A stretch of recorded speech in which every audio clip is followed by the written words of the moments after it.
ایک ڈائس کے اوپر یلو بھی پڑا ہوا نا, بابا فرید گنج شکر کا ہے. بس یہی ہے بیٹا, یہی ہے, یہ لگا ہوا ہے ڈائس کو لگا. تو ایک دفعہ ان کے ایک دوست تھے, وہ بھی بہت بڑے بزرگ تھے, بہت ولی کامل تھے.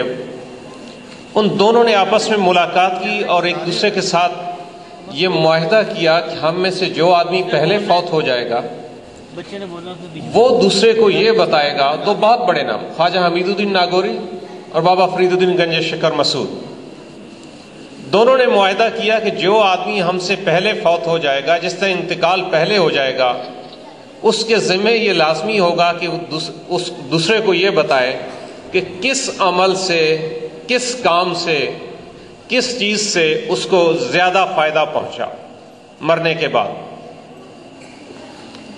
اتفاق ایسا ہوا کہ بابا فرید پہلے فوت ہو گئے اور خواجہ حمید الدین ناگوری علیہ رحمت زندہ تھے.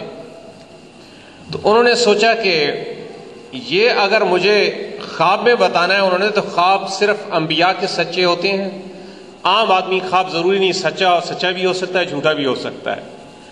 تو انہوں نے سوچ کے یہ فیصلہ کیا. ایک اس زمانے میں پین تو نہیں تھے, کاغذ قلم دوات پکڑی اور بابا صاحب کی قبر پہ رکھا ہے اور یہ کہا کہ مجھے یہ جواب لکھا ہوا چاہیے, کیونکہ خواب کی باتیں جھوٹی بھی ہو سکتی ہیں. کہتے یہ ہیں کہ فارسی کا یہ شعر ان کو اس کاغذ پہ لکھا ہوا صبح ملا. اب اللہ کی حکمت ہے کس نے لکھا, کیسے لکھا, لیکن اس شعر پہ صبح اس کاغذ پہ ایک شعر لکھا ہوا تھا کہ ہما فنون شیخ نورزد بنیم خس, کہ مجھے کسی بھی اپنے فن سے, کام سے گھاس کے آدھے پتے کے برابر فائدہ نہیں پہنچا.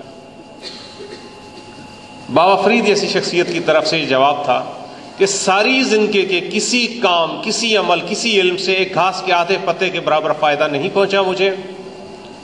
راحت بدل رساں ہمی مشرب اس و بس, کہ کسی انسان کے دل کو اللہ کی مخلوق کے لیے کچھ کرو, ان کے دل کو ٹھنڈا کرو, تو یہی مذہب ہے, یہی سب کچھ فائدے کی بات ہے.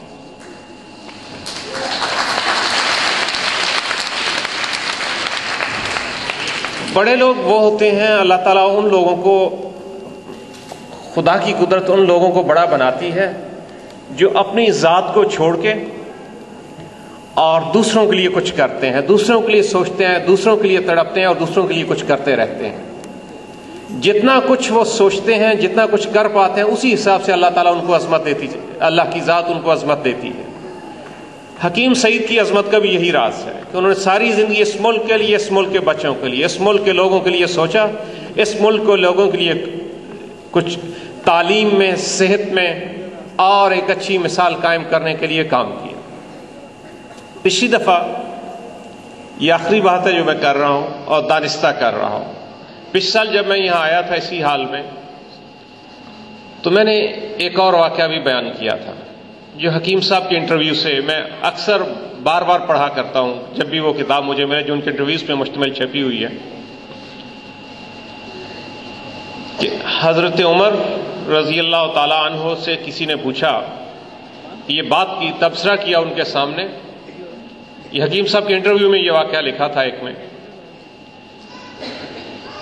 بڑی تعریف کی کسی نے ان کی کہ اللہ تعالیٰ نے آپ کے زمانے میں بڑی فتوحات کی اور آپ کے زمانے میں انتظام بہت اچھا رہا, آپ کی وجہ سے اللہ تعالیٰ نے اس مذہب کو بڑی ترقی دی, اسلام کو بڑی ترقی دی. تو کوئی حسرت, کوئی خواہش آپ کی باقی رہ گئی ہے. یہ میں خاص طور پہ بچوں کے لیے کہنا چاہتا ہوں کہ آج ہمارے ہاں استاد کوئی نہیں بننا چاہتا, ہر آدمی ڈاکٹر بننا چاہتا ہے, انجینئر بننا چاہتا ہے, بزنس لائن میں جانا چاہتا ہے. تو حضرت عمر نے کہا ہاں ایک خواہش باقی رہ گئی, ایک حسرت باقی رہ گئی کہ کاش یہ فتوحات بھی نہ ہوتی اور عمر کے یہ انتظام و انصرام بھی نہ ہوتے, اور میں ایک استاد ہوتا اور صرف استاد کی حیثیت سے لوگوں کو تعلیم دیتا, تو میں سمجھتا ہوں عمر آج کی عمر سے ایک بڑا انسان ہوتا.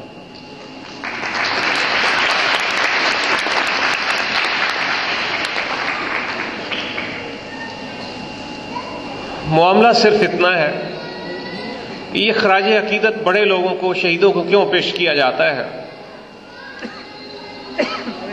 2 اشعار پہ بات ختم کرتا ہوں جو آج کے بچوں کے لیے بہت مشکل ہوں گے. کیونکہ اب فارسی اور عربی پڑھنے کا رواج نہیں رہا، ایک شہیدوں کو یاد منانا کیوں ضروری ہے؟ مرزا مظہر جانے جانا سے منسوب کیا جاتا ہے کہ کشتگان خنجر تسلیم رات در ہر زماں از غیب جانے دے درس۔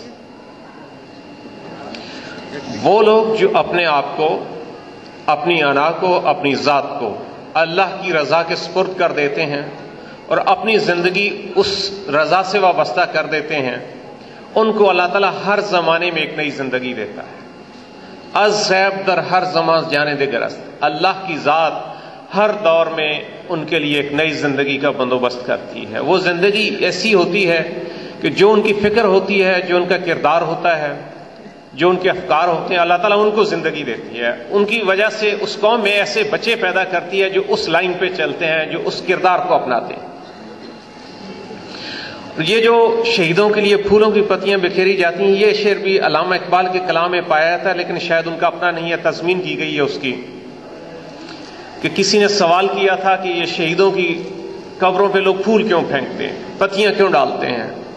تو اس کا جواب یہ تھا کہ سرے شہید برکھائے لالا می پاشا، کہ میں شہیدوں کو خراج عقیدت پیش کرنے کے لیے جہاں وہ دفن ہے وہاں پہ پھولوں کی پتیاں پھینک رہا ہوں کہ خونش ملت مارا سازگار آمد، کہ ان کے خون نے ہماری ملت کو، ہماری قوم کے لیے بہت کام کیا، اس کو ایک نئی زندگی دی۔